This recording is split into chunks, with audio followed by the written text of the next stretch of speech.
আগামীতে রাষ্ট্রপতি হচ্ছেন মহামান্য আমাদের মাননীয় বর্তমান বাংলাদেশের এই যে নোবেল বিজয়ী জনাব এই যে কি বলে ওনার নাম ডক্টর মোহাম্মদ ইউনূস। উনি নাকি বাংলাদেশের রাষ্ট্রপতি পদে জানি আসীন হচ্ছেন। শুনে অবাক হয়ে গেলাম। তিনি কার এজেন্ডা বাস্তবায়ন করলেন? গত 12 তারিখ নির্বাচনে নোবেল জয়ী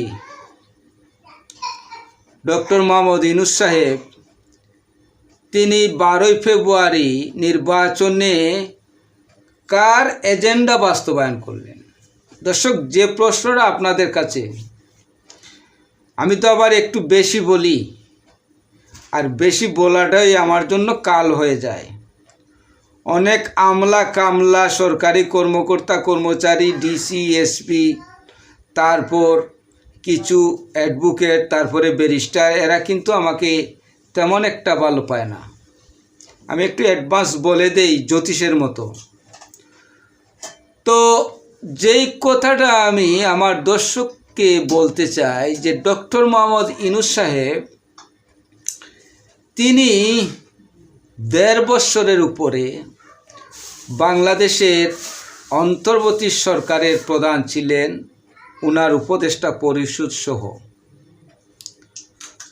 কিন্তু 1.5 বছরের মধ্যে তিনি বাংলাদেশকে কি উপহার দিয়েছেন? আজকে বাংলাদেশ প্রতিদিন পত্রিকা হাইলাইটস প্রথম পৃষ্ঠায় যে শিরোনামটা আসছে যে ইউনূস সাহেবকে কি বাংলাদেশের মানুষ মনে রাখবে, কিভাবে মনে রাখবে, কিভাবে স্মরণ করবে।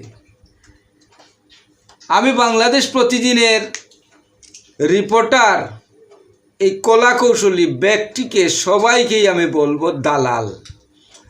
আগে করেছে ওরা পাকিস্তানিদের দালাল, তারপর ইন্ডিয়াদের দালাল, এখন বর্তমানে কিছুদিন আবার ইউনূসের দালালি করেছে।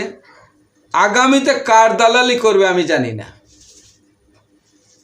তো প্রশ্ন হলো যে মিডিয়া তিনি যেদিন শপথ নিলেন, শপথের 2 দিন পরেই মিডিয়াকে তিনি আয়ত্তের মধ্যে নিলেন। যত স্যাটেলাইট টেলিভিশন চ্যানেল আছে, প্রেস মিডিয়া আছে, সব কিছুকে তিনি আয়ত্ত নিয়ে গেলেন এবং এগুলা খুলাসা করলেন না। জাতীয় পার্টি, আওয়ামী লীগ, 14 দল, এই সেই নানান ধরনের দলগুলাকে তিনি মিডিয়ার বাইরে রাখলেন। তিনি ডাইরেক্ট ঘোষণা না দিয়ে অঘোষিত একটি মিডিয়ার উপরে কারফিউ জারি করলেন, যেন জাতীয় পার্টির নিউজটা যেন প্রচার না হয়। সেই দিকে তিনি একটা অঘোষিত একটা হুলিয়ে জারি করলেন। মিডিয়াও চুপ, আমরা ব্যবসা করতে হবে, আর ব্যবসা করতে হলে আমার প্রতিষ্ঠান যদি বাঁচাতে হয় সরকারের কথা আমরা মেনে নিতে হবে। আমরা জাতীয় পার্টির, আওয়ামী লীগের কোনো নিউজ প্রকাশ করব না, ইশারা ইঙ্গিতে বলে দিল। যাই হোক, যে কথাটি আমি আপনাদেরকে বলতে চাই, লোক মুখে অর্থাৎ কানে শোনা যাচ্ছে, কান কথা সত্য হতে পারে, মিথ্যা হতে পারে। ডক্টর মোহাম্মদ ইউনূস সাহেব তিনি নাকি বাংলাদেশের আগামীর রাষ্ট্রপতি হিসাবে শপথ নেবেন কয়েকটা দিন পরে। সত্য হতেই পারে, আবার সত্য তো হবেই। এটা যদি সত্য না হয় এটা মিথ্যা হওয়ার কোনো আমি মনে করি না। কিন্তু আমার প্রশ্ন হলো যে 12 ফেব্রুয়ারি যে নির্বাচনটা তিনি করলেন, এই নির্বাচনে তিনি দেশবাসীকে কি দিয়েছেন? কার এজেন্ডা বাস্তবায়ন করেছেন? গণতন্ত্র কিভাবে রক্ষা করেছেন কি না করেছেন? এগুলার প্রশ্ন আমার দর্শকের কাছে। ধন্যবাদ।